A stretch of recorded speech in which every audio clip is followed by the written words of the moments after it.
What's up, guys? Today we're talking about the Spyderco Manix 2 Extra Large.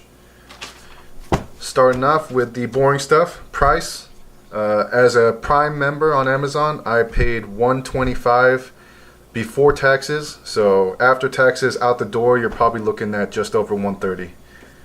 Blade steel is S30V, very good quality steel. I have no issues with it. It performs exceptionally well. It slices and dices anything I need it to do.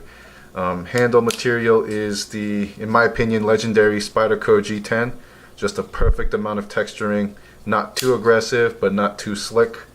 And yeah, so going on to the locking mechanism, you've got the ball bearing lock. On this one, it's much easier to use than the lightweight Manix 2. Ergonomics is 10 out of 10.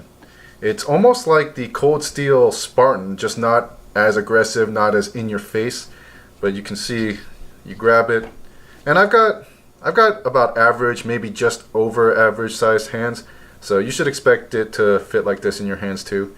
But you've got, you know, a really secure grip and that perfect Spyderco jimping on the top of the blade for super positive, super secure hold of the knife. Deployment, as you saw before, buttery smooth. I have had no issues breaking in this knife. So I know with the lightweight Manix 2, out the box it is extremely stiff, and I think a lot of people agree with me that the ball bearing lock spring is just really stiff on the lightweights and it just tears up your fingers. But for the extra large, and I think that applies also to the normal Manix 2 in the G10 version, I just think that the spring is out the box much easier to operate. And over time, you know, you play with this knife, it breaks in even more and is even easier to use. But I think another thing that attributes to the smoothness of the deployment and the closing of the blade is just the size and weight of the blade itself. I think it really helps with the buttery smoothness of the action. And going on to overall, I mean, this knife, in my opinion, is just an absolute winner. I think the only thing that could really get docked from this knife is its size. It is surprisingly big. Granted, I should have expected a large knife because in the name it's called extra large, but just the pictures don't really do it justice, right? Because here's my lightweight Manix 2. It just looks, it doesn't look that much bigger, right? It just looks like a little bit bigger, so you're not expecting like a massive knife, but in person, the cameras can't justify the size. In person, when you get your hand on it, it is a significant blade. It is a blade that makes a statement. It's a blade that lets you know that it's there. And I didn't even really notice it until I carried it with me one day and I whipped it out in public and I was like, oh shit, this is actually a pretty big knife. Like, this is gonna catch some people's attention. I'm perfectly fine with that. Granted, I would like to avoid bringing attention to myself, but you know, whatever, I don't care. If somebody gets uncomfortable because of the size of my knife, then they're just telling me that they're a pussy. But anyways, that's my opinion.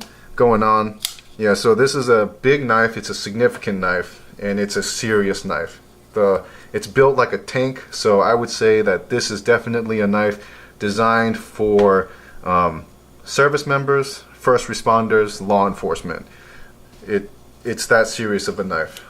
So, granted, it'll do all your utilitarian tasks exceptionally well, but I mean, with the size, you're getting a knife like this for self-defense and for tactical purposes, and it is going to survive in all of those situations very well. There's the clip. It is reversible, but tip up, carry only, which is fine. That's what the people want, so no issues with that. But yeah, I absolutely love this knife. Also, just the price. I mean, $125, are you kidding me? For that kind of price, or for the quality of this knife from any other company, you're looking at least $180 before taxes, at least. And that's like the shittiest version of that knife from any other company. So I think Spyderco just does a really good job of making these exceptionally good quality knives at this size, at this convenience, at this quality for the best value out of any company.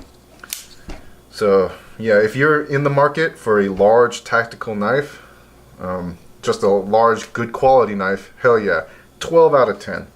I give this one a 12 out of 10 because it's just the whole package. You really can't beat this one. So anyways, that concludes my review of the Manix 2 Extra Large. I hope you enjoyed this video. I hope that this video helps you with your next knife purchase. Thank you for watching, and tune in for the next episode. And we'll just do one more for the road. Gotta love that Spidey flick. Alright, have a good one.